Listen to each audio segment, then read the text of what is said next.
You don't look like, I didn't expect you when I heard you were coming, right?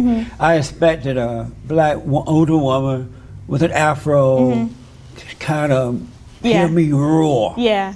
You know what I'm saying? Yeah. Is it possible you've been brainwashed? That I've been brainwashed? Yeah, and they pulled you into this dark world where you should not be because you don't have that personality. No, I don't think I've been brainwashed. I think, if anything, I've been enlightened. Really? I don't think, I've been in a position where I don't think my views are very extreme, at least, and I don't think my views are incredibly conservative. Have you been told that you look white and act white? In high black school, people? I've never heard that in higher education. Never at UCLA. But in high school, other black kids told you that? Probably not even in high school, probably middle school. And that's a part of ignorance, because I think what I've learned as well, and what we've learned now in this new age activism, is the fact that the real resistance for black people is freedom, and respecting our freedom. It means Freedom respecting from the fact what, that we can live. From who? Freedom to live however we want to live. But white people don't care how you guys live. But that's not necessarily true. No, they want you to go away and live. I think, well, at least from history, it tells us that our image, our aesthetics have always been criticized and manipulated by white people. No. Yeah. It's not true. Yeah. They lied to you again. Would you date a white man? Yeah, I would. You would date the enemy? I can date whoever I want. The white man isn't the enemy, the institution But how are is. you going to have your space away from him? I can always have my space. I can always create that space. What I look for in a You mate. would date a white man? I've dated Asian men. What I look for in a Have you man dated a isn't white their. man? Yeah, I have. Would you believe me if I told you that all this stuff that you've been taught and other black kids are being taught about the black thing and white privilege and all that mess is not real? It's just you guys are being brainwashed by angry blacks who want to control you in order to gain power and wealth for themselves? Would you believe me if I told you that's what's really going on? No, I wouldn't. You would not believe me? I would not. And why not? I would not, because I've seen it, I've seen before becoming chairperson of the African Student Union at UCLA, I worked for Congresswoman Maxine Waters in DC. I'm sorry to hear that. It was an amazing experience. I worked for her. She's such a dirty woman. She's an amazing woman. She's a dirty woman. She's amazing. She has a beautiful spirit. I worked for her in 2015. Can you tell us about the demands that black student unions have been making at other colleges? Yeah, many of them have resembled some of ours. Ours are just very specific to what we have already in terms of our resources. Other campuses have demanded black resource centers, endowments. So UC Berkeley was able to get an endowment of around, I believe $25 million for black students. And they were able to get a black resource center, as well as Dominguez Hills. UC Santa Cruz made a demand for black student housing, as did Cal State Los Angeles. But their demands surround a lot of other things. We had demands last year, and one of which was for an increase in black faculty and to make sure they're tenured, and also to get a black recruitment officer to directly recruit black students to campus. Can white students make these same demands of these universities? Would you be okay with that if they did it? White students can do whatever they please. And it wouldn't be a problem? But I think the problem, let's say they wanted a white student information center, they wanted $40 million for white people, an endowment for them. They wanted safe spaces for white people, just as blacks are demanding it. Would that be fine? The thing is, they already have that. But would that be fine if they did it, though? It would be a problem, because it would be a show, at least, of white supremacy to have only white spaces. You know what I mean? It's like that's what that's what the country has created for generations already. That's what it stood to be before now. And so when we're asking for these things, it's not because we're trying to create black-only spaces, it's because we don't have space already. That is so insane. Let me ask, if black kids grew up with good fathers and mothers, and they lived and because they had good parents, the neighborhoods were fine, the schools worked in their districts or in their areas, would we still be having this same problem with white supremacists, as you call it? If all of that was able to thrive, I don't know if white supremacy would be able to thrive. So probably not. We probably wouldn't have a conversation with white supremacy if black people at least were in a utopia. So why not solve that problem? Get parents to be responsible. Make sure the schools function well. Get rid of their black leaders and think for themselves. And stop hating them. Do you love white people? I do love white You people. love white people. And stop hating the white man and blaming him. Because black people look very weak blaming white people. Like they're just blaming, which implies that or indicates that they think white people are smarter than them, can do better than them. And rather than learning from the whites, they're blaming them. I think that's a good point, and that's the point of our demands. Our demands are very proactive. They're not reactive But not to when anything. you're begging for money and stuff. We're not begging for anything. We're not begging for anything. What would happen if the school did not meet your demands? What would happen to blacks? Then we will still create we would create a way to get what we need. So at least the academic supports program and SHAPE, what I mentioned earlier, we had a deficit of black students on our campus in That's because in 89. affirmative action was taken away. Yeah, and this was actually before affirmative action that we created this program. And the purpose was to make sure that we could hire black students to make sure other black students graduate, and then hire black students to make sure other black students could access UCLA. And so we were doing what we need to do for ourselves, you know what I mean? We weren't depending on a university for anything. We worked out an agreement, at least for the university, to respect us, and the funds that we get, our funds are not university funds, they come through grant money, federal money, and that's another aspect of what we create at UCLA. And we've tried to create these systems for ourselves to be more proactive and build more resources and access to resources. And that's all we're asking for the demands, just access. We don't need them to do anything. Do you think this is a good trend for black students to be getting into? To be able to develop all your demands and then blaming whites and your safe spaces, and is this a good trend for black students? I think a good trend would be education at first, because a large part of what we're doing isn't blaming whites. We're not engaging with white people, or I'm saying, not saying that we're not engaging with white people, but we're not blaming white people. We're not attacking white people. We take our demands not to the student body president. We don't take it to white students on campus. Our demands aren't for the university student body. Our demands are for administration, at least to work out an agreement. And so I think it is a positive trend for black student unions and African student unions to engage with the administration and university officials, because it's a dialectic. You're not engaging, you're demanding.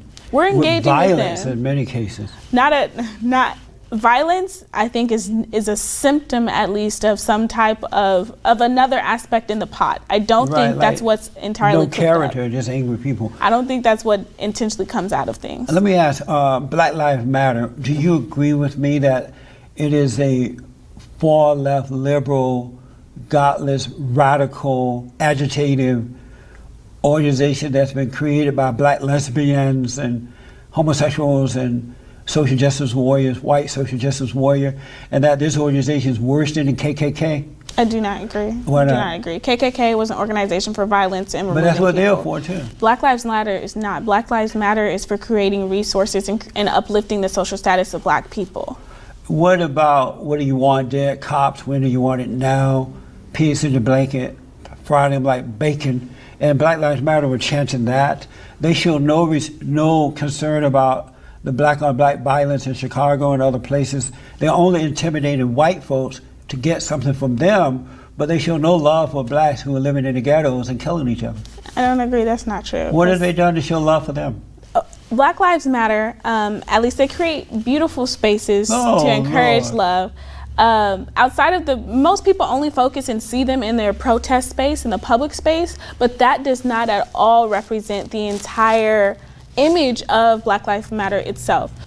A lot of what they try to create are education about what resistance looks like for black people, and a lot of that is just love. Because black people really weren't at least allowed to act freely, experience freely what they wanted, and being able to do that. At least on the plantation, black people weren't allowed. On what plantation? On any plantation. In America, black people were really, a lot of what they wanted, a lot of what is natural of a human being, black people weren't allowed to do directly. Like what, for an example? Loving who you want to love, being able to marry another person, simply being able to laugh, to dance, to sing, to play instruments. And Black Lives Matter has the unit of art and the Ministry of Art itself, where you have that ability to have free expression. Do you know that's not true about I grew up on a plantation. Oh, did you? In Alabama, my parents and their parents and their parents. My grandfather was the head of the plantation until we left in 1968. And what you just said was absolutely false. Everything you just said. Was that a sharecropping plantation? No. Okay. It was, what you just said was absolutely false. It was a plantation, I mean, during slavery. That was, you said 1968, right? Right, that's when I left. Yeah. Were there But sharecroppers? prior to that, my parents and their parents married whoever they wanted to marry, and they stayed together. They had more children. Their children had children. So what you just said is not true, and that's why I want you to know you've been lied to. Well, I asked, where did the tradition? Yeah, they were of, sharecroppers did you there, ever?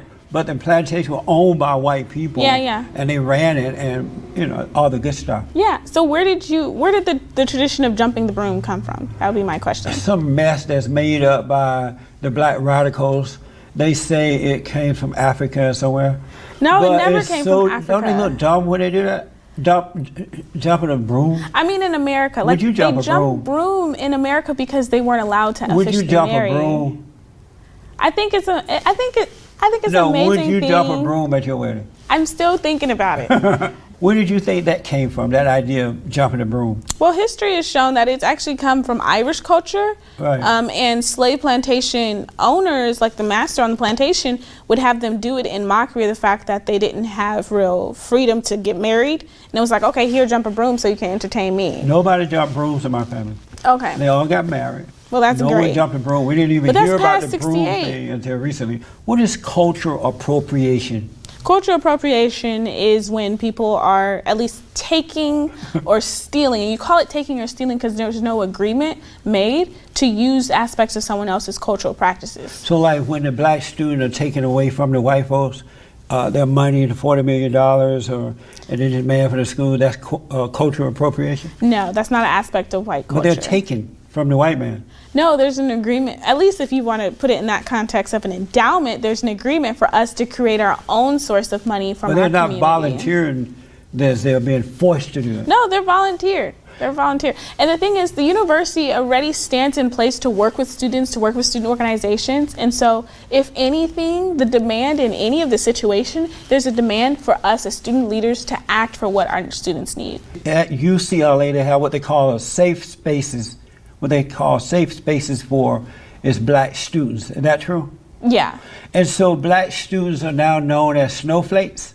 Snowflakes? Yeah. What do you mean? Snowflakes, if I'm right about this, they're weak people who need their own safe space. Oh, okay. They're triggered very easily. It just means that it's a protected space. From what though? Meaning that you have to respect one another. It's like developing a culture of respecting the person. So even if it's a space between, because we have many shared spaces between people of color and white people, and a lot of that means that if there's an issue pertaining to a certain community, respect that issue, respect the community members to be able to speak freely on that, don't overstep them on it. When we're talking to each other, it's just coming out of us love. Does racism exist? Yes. What's the proof of racism? The proof of racism, the fact that there aren't black men in the home. The proof of racism is that we're only 20% of this population, but represent 75 to 80% in the prison industrial complex. Are you saying it's the fault of the white man that the black man is not in the home? I'm not saying the white man, but it's the fault of the institution. But the institution is white, right? The institution majority white, so I guess you could say that. And so it's their fault that the black man is not in his home. Yes. Why is the black man so weak that he will allow another man to make him leave his home? Coming in, I think I hear what you're saying, and the fact that it can be attributed to another person, the reason why they're there. But coming in already, you could say, why are black people so weak that they allow themselves to be stripped from their own home, being stripped from Africa? There has been a culture of black people being resistant and fighting back, and since we've been on the shores of America, we've been cut down and killed and murdered and encouraged to not resist. And in the institution, black people at least have always been looking to find wherever they can succeed, wherever they can move up. And it's very difficult when with the system of criminalization. This is so crazy, but you're totally convinced. And you're such I've been educated. You're like a nice girl that I would trust, not knowing that this is inside of you. I think if you get to meet some of my friends, you'll see that I think a lot of us are very in tune and very tapped into reality. We're not crazy. We're level-headed people. No, this is crazy. Graduating with amazing degrees from UCLA and going to do it more. Racism does not exist, by the way. It's an illusion. It's another lie that's been made up by the children of the deceiver. So how is it an illusion if black people have been, oppressed and pushed down into their situations, and the fact that Black folks were people are doing taken better here. before the civil rights movement than they are today, because they relied on themselves. They relied on the family. They did not follow black leaders. They were not brainwashed as they are today, and so they Not did better. necessarily. I think it's an aspect of numbers. No. Like, because once people were being integrated into communities between black and white, that's when the institution itself was able to make the system of how they did things But a little that bit more shows the ambiguous. weakness of black people, though. Those black people are weak, and they're still weak. One last thing: define white supremacy for me. Well, Define that. Yeah, white supremacy is this strong push for all whiteness, I guess, all white issues, and a push for Who's pushing for that? a push on all aspects, and it's kind of an aspect of racism, because racism isn't just a thing, it's an institution of oppressing a group of people on the basis of their cultural backgrounds, and white supremacy is like directly stemming from that. You're a white supremacist if you're acting in that way when you're aiding in the institution, like continuing in the system of racism.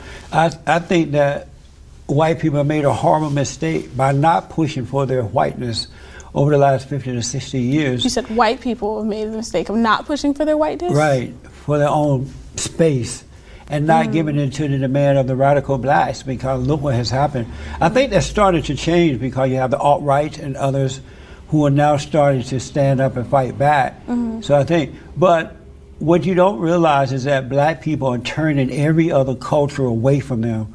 Most cultures hate black people because they see them as angry and violent and demanding and criminals and out of wedlock birth, and just want to impose upon other people rather than being independent and doing and loving folks and doing the right thing. So your efforts are hurting you as opposed to helping. Did you know that most cultures don't like black people anymore? They don't want to be around you. I don't believe that. Yeah, and absolutely true.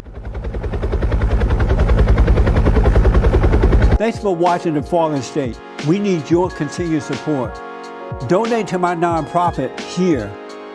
Subscribe and like the videos here. And tell everybody and their mama about the show.